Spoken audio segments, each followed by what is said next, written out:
School के कुछ bullies एक लड़के को परेशान कर रहे थे, मगर जब वो लड़का उनकी तरफ देखता है तो उन्हें एक अजीब किस्म का खौफ आता है और वो तीनों फिलहाल के लिए उस लड़के को छोड़ देते हैं। इस लड़के का नाम बाकी है, जो कि 17 साल का है। उसके बाद टोकुगावा नाम का एक ओल्ड मैन बाकी से कहता है कि तुम्हें मारने 5 सबसे खतरनाक क्रिमिनल जेल से भाग चुके हैं, जिन्हें दुनिया की कोई भी जेल या पुलिस नहीं रोक सकती। अगले दिन वो पुलिस दूसरे स्कूल के कुछ बदमाश लड़कों के साथ टीम अप करके बाकी को सबक सिखाने की प्लानिंग करते हैं और ये लड़के खतरनाक वेपन्स का यूज करना भी जानते हैं। उसके बाद वो बाकी के पास जाते हैं बाकी से फाइट करने, मगर वो सब बाकी के आगे बहुत कमजोर थे और बाकी बहुत आसानी से वहाँ सबको हरा देता है। इतने में एक लड़का गन निकालता है, मगर अचानक से एक 7 फुट लंबा आदमी वहाँ आ जाता है। वो उस लड़के से गन लेके अपने फेस को शूट करता है, ये प्रूव करने के लिए वो काफी स्ट्रॉन्ग है और ये उन्हीं 5 क्रिमिनल्स में से एक था। वो बाकी से हाथ मिलाता है, मगर वो किसी और इंसान का कटा हुआ हाथ था। उसके बाद बाकी डर जाता है। उसके बाद वो बाकी को बहुत मारता है और उसे 1 वर्सेस 1 फाइट करने का चैलेंज देता है। उसके बाद डोजो में 2 कराटे मास्टर्स आपस में ट्रेनिंग कर रहे थे। एक का नाम कटसुमी और एक का नाम रेट्सु है। कटसुमी रेट्सु से हार जाता है, मगर वहाँ डोरियन नाम का एक 7 फुट 3 इंच हाइट का आदमी मास्टर डोपो ओरोची का पूछता है, क्योंकि वो उससे फाइट करना चाहता है। कटसुमी, जो कि डोपो ओरोची का बेटा है, वो डोरियन के साथ फाइट करने को तैयार था। डोरियन कटसुमी को बहुत बुरी तरह जख्मी कर देता है। डोरियन असल में उन 5 क्रिमिनल्स में से एक था जो बाकी को मारने जेल से भागे हैं। रेट्सु डोरियन को रोकता है, मगर डोरियन रेट्सु पे अल्कोहल डाल के उसे जलाने की कोशिश करके वहाँ से भाग जाता है। रेट्सु बहुत ज्यादा गुस्सा था। अगले दिन बाकी का स्कूल में फिजिकल टेस्ट था। सब रेस में भागने लगते हैं, मगर बाकी इतनी फोर्स से कदम रखता है कि जमीन में होल हो गया था। उसके बाद थ्रोइंग टेस्ट में बॉल सीधा थ्रो करनी थी, मगर बाकी हवा में फेंक देता है, जिससे बॉल इतनी ऊपर जाती है कि नजर ही नहीं आती। जंपिंग टेस्ट में बाकी जंपिंग रैंप से भी लंबी जंप करता है। पुलअप्स के टेस्ट में बाकी पुलिंग बार को ही उखाड़ देता है। बाकी के पास कोई सुपर पावर नहीं है, मगर बाकी ने छोटी उम्र से ही बस ट्रेनिंग की थी। उसके बाद तीसरा क्रिमिनल, जिसका नाम सिकोर्स्की था, ओल्ड मैन के पास जाता है।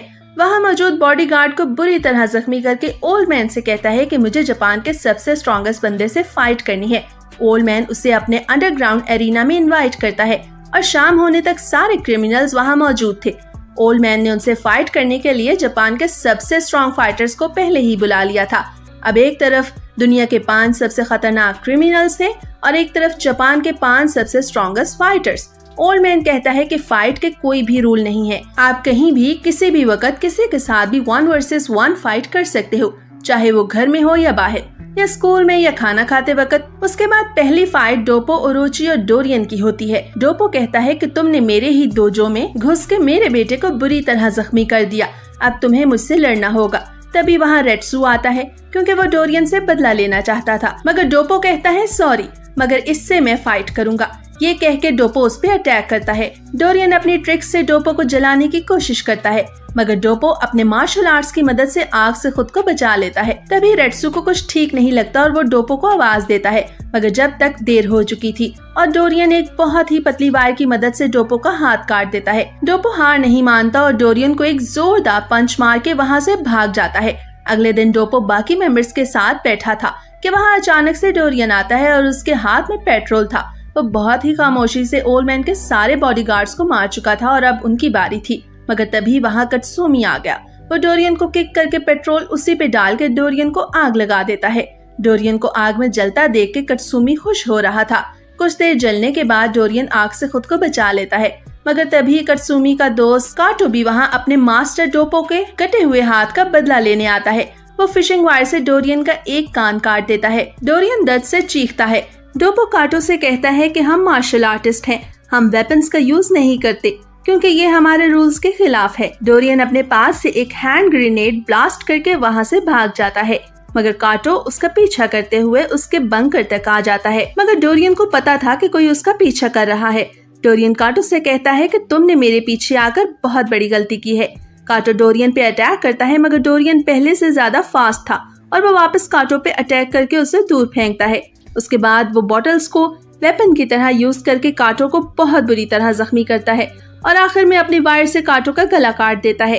अब सवाल ये है कि डोरियन जैसे 4 क्रिमिनल्स और हैं जो शहर में आजाद फिर रहे हैं। अब क्या जापान के इन 5 स्ट्रॉन्गेस्ट फाइटर्स में इन 5 लोगों को हराने की पावर होगी?